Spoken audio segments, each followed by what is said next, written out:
ചരിത്ര ഏടുകളിൽ ഇരുണ്ട അധ്യായമായി ചേർക്കപ്പെട്ട അടിയന്തരാവസ്ഥയുടെ 50 വർഷങ്ങൾ പിന്നിടുമ്പോൾ ഇന്ദിര എന്നാൽ ഇന്ത്യ, ഇന്ത്യ എന്നാൽ ഇന്ദിര എന്ന് സ്വയം വിശേഷിപ്പിച്ച അന്നത്തെ പ്രധാനമന്ത്രി ഇന്ദിരാഗാന്ധി ഭരണഘടന അനുവദിച്ചു നൽകിയ അവകാശങ്ങളെല്ലാം കുഴിച്ചു മൂടുകയായിരുന്നു.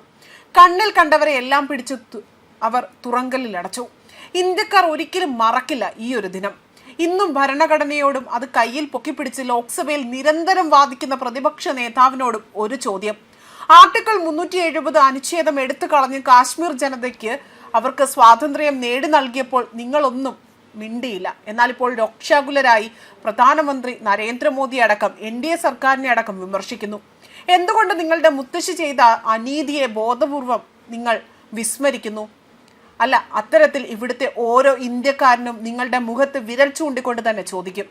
മുത്തശ്ശിയുടെ വീരകഥകൾ പാടി നടക്കുന്ന ചെറുമകൻ രാജ്യത്ത് സമാധാനം തിരികെ കൊണ്ടുവന്ന പ്രധാനമന്ത്രിക്ക് നേരെ ഇപ്പോൾ തുരങ്കം വയ്ക്കാൻ മാത്രമാണ് നിരന്തരം ശ്രമിക്കുന്നത്.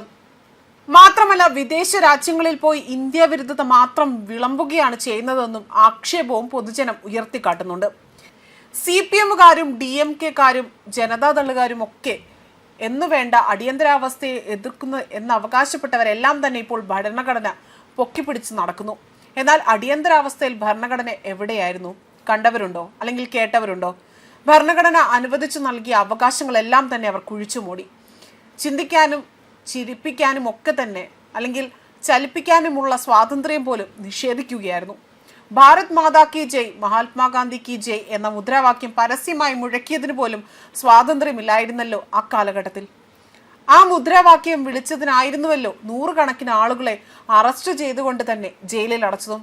എന്തിനാടാ വേറൊരു ഗാന്ധി, ഇന്ദിരാഗാന്ധി മാത്രം പോരെ എന്നായിരുന്നില്ലേ പോലീസുകാരോട് ഒന്നടങ്കം നിങ്ങൾ ചോദിച്ചതും?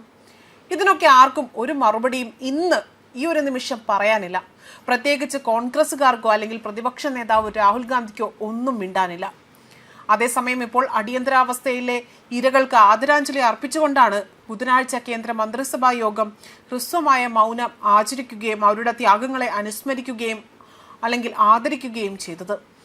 ഭരണഘടനാപരമായി ഉറപ്പു നൽകിയിരിക്കുന്ന ജനാധിപത്യ അവകാശങ്ങൾ എടുത്തു കളയുകയും തുടർന്നുകൊണ്ട് തന്നെ സങ്കല്പിക്കാനാകാത്ത ഭീകരതകൾക്ക് വിധേയരാകുകയും ചെയ്തവർക്ക് ആദരാഞ്ജലികളുമായി പ്രധാനമന്ത്രി നരേന്ദ്രമോദിയുടെ അധ്യക്ഷതയിൽ ചേർന്ന യോഗത്തിൽ കേന്ദ്ര മന്ത്രിസഭ 2 മിനിറ്റാണ് മൗനം ആചരിച്ചത്.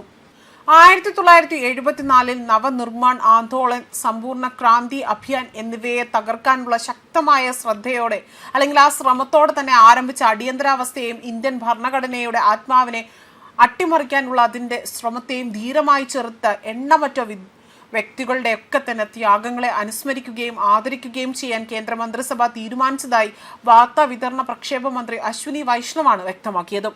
അടിയന്തരാവസ്ഥയുടെ അതിരുകടന്ന നടപടികൾക്കെതിരായ അവരുടെ മാതൃകാപരമായ ധൈര്യത്തിനും ധീരതയെ ചെറുത്തു നിൽക്കുന്നതിനും കേന്ദ്ര മന്ത്രിസഭ ആദരാഞ്ജലികൾ അർപ്പിച്ചതായും അശ്വിനി വൈഷ്ണവ് വ്യക്തമാക്കി. 2025 സംവിധാൻ ഹത്യാ ദിവസ് 50 വർഷം ആഘോഷിക്കുകയാണെന്ന് അദ്ദേഹം പറഞ്ഞു. ഭരണഘടന അട്ടിമറിക്കപ്പെട്ട ഇന്ത്യയുടെ റിപ്പബ്ലിക്കും ജനാധിപത്യ മനോഭാവവും ആക്രമിക്കപ്പെട്ട ഫെഡറലിസം ദുർബലപ്പെട്ട മൗലിക അവകാശങ്ങളും മനുഷ്യ സ്വാതന്ത്ര്യവും അന്തസ്സും താൽക്കാലികമായി നിർത്തിവെച്ച ഇന്ത്യയുടെ ചരിത്രത്തിലെ മറക്കാനാവാത്ത ഒരു അധ്യായം. ഇന്ത്യൻ ഭരണഘടനയിലും രാജ്യത്തിന്റെ ജനാധിപത്യ ധാർമ്മികതയുടെ സ്ഥിരതയിലും ഇന്ത്യയെ ജനങ്ങൾ അചഞ്ചലമായ വിശ്വാസം അർപ്പിക്കുന്നത് തുടരുന്നുവെന്നും കേന്ദ്ര മന്ത്രിസഭ വീണ്ടും ഉറപ്പിച്ചു പറയുകയാണ്. സ്വേച്ഛാധിപത്യ പ്രവണതകളെ ചെറുക്കുകയും നമ്മുടെ ഭരണഘടനയും അതിൻ്റെ ജനാധിപത്യ ഘടനയും ഒക്കെ പ്രതിരോധിക്കാൻ ഉറച്ചു നിൽക്കുകയും അവരിൽ ചെയ്തവരിൽ നിന്ന് പ്രചോദനം ഉൾക്കൊണ്ടുകൊണ്ടാണ് പ്രായമായവരെ പോലെ തന്നെ ഇപ്പോൾ യുവാക്കളും ഇതിൽ പങ്കുചേരുന്നതെന്നാണ് അശ്വിനി വൈഷ്ണവ് വ്യക്തമാക്കിയതും. ന്യൂസ് ഡെസ്ക് കർമ്മ ന്യൂസ്.